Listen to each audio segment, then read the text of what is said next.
Is it working, the mic? I, it's hard to tell sometimes if the mic is working. I was using one of these microphones, cordless mics, many years ago, and at the beginning of Mass, I didn't think it was working. And so at the beginning of Mass, I looked down and I said, there's something wrong with the microphone. And the whole congregation said, and also with you.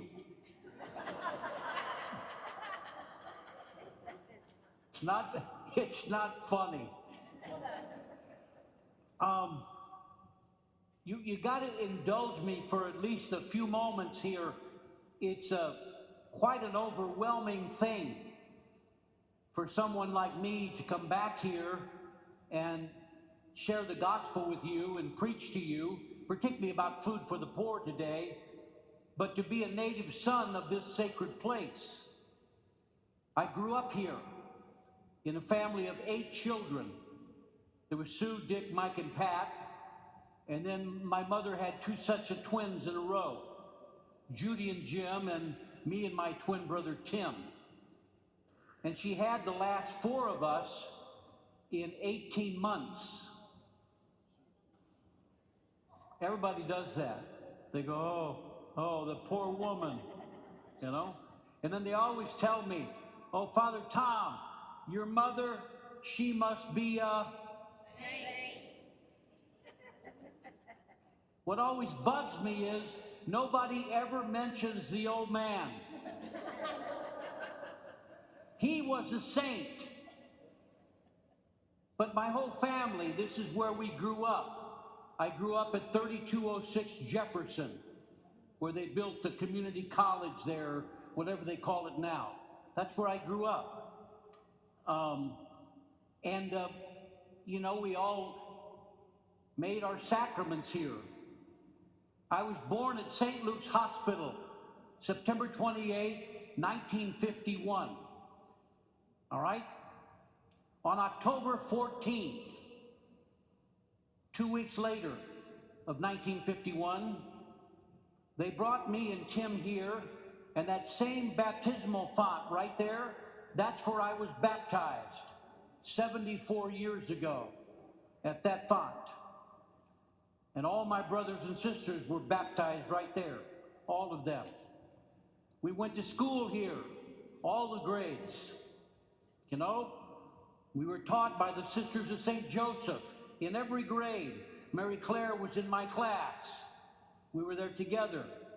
I met some of the Stanleys, Bobby Audley, some of the Audley family, all these families that we all grew up here, all of us. And the Sisters of St. Joseph, they taught us in every grade. And the Redemptorist priests and brothers, you know, I learned to serve Mass in Latin in 1958, 59. Brother Patrick taught me my Latin so that I could serve Mass here. So all of this is sort of flooding around in me, you know? And then I was thinking about, I remember one day we had to come over to go to confession. You know, we were little kids. I was like in 4th grade. So we were lined up. We had to go into confession here to Father Vance. None of you would have known Father Vance. He was a good guy, but he could scare you, you know? And so I went to confession. I mean, I was only in there a couple minutes. I didn't have any sins. I mean, Mary Claire, she had a lot of sins, you know? Bob Audley, he was in there for an hour. So I got out of there, and I was messing around, you know? And Sister Narberta told me to come right here. And I had to kneel right here before the cross. There was no air conditioning in here. It was in September. It was like 90 degrees out still. It was 80 degrees in here. So I'm kneeling here. And I'm kneeling down like this. And I'm sweating. I'm a little kid. She came over and said, kneel up. Get up. And I said, Sister, it's so hot in here. She said to me, you think it's hot in here? Wait till where you end up. So we're down there in Ecuador, and we're passing out food. They have not, these kids have nothing in their families, all right? So, we have these baskets, they're sealed, they got food, vitamins, all this kind of stuff that'll help them for at least 10 days, 12 days, right? So we're passing this out. So the kids, they stay right there with their families, their moms, and then eventually they come up to us, handing out this food, all right? Hand the basket to this 6-year-old kid. He gives it back to me. And he says something in Spanish. I don't speak Spanish. The translator's right here. I said, what did he say? And the translator said, this 6-year-old boy said in Spanish to me, give it to my little sister. I already ate today. Give it to my little sister. I already ate today. Now, let me tell you something. I'm going to be 74 in 2 weeks. And it took me to get into my 70s for a 6-year-old boy whose language I don't understand or speak to tell me what it means to serve, what it means to do ministry, what it means to be for another. A 6-year-old boy teaching this old man.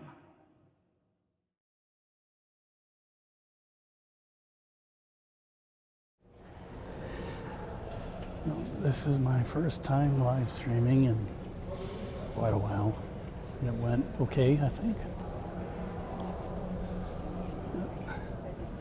Time to get out of here. Ooh, it's a warm one.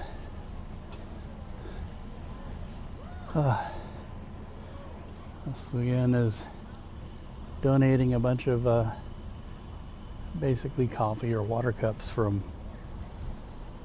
her work. There's a surplus of cups that some company donated, so it's got their company logo on it, but it can be useful. I'm sure a lot of people would enjoy it. Whew, it's warm. Here, my purse is in there. All right. Sneak attack.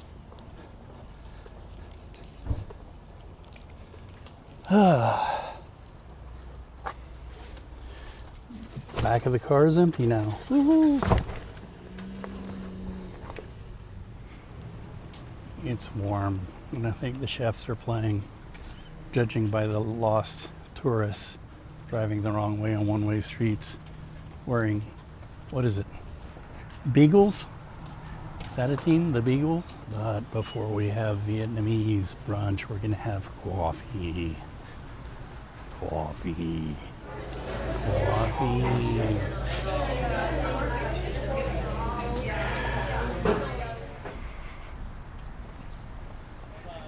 Gonna explore this alley. Oop, maybe. It's blocked up there. Yeah. Ooh, it's a warm one today. Warm.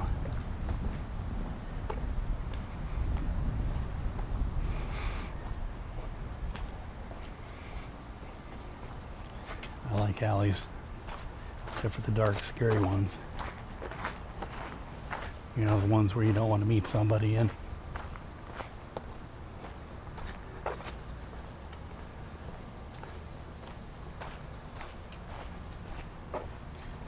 Alley.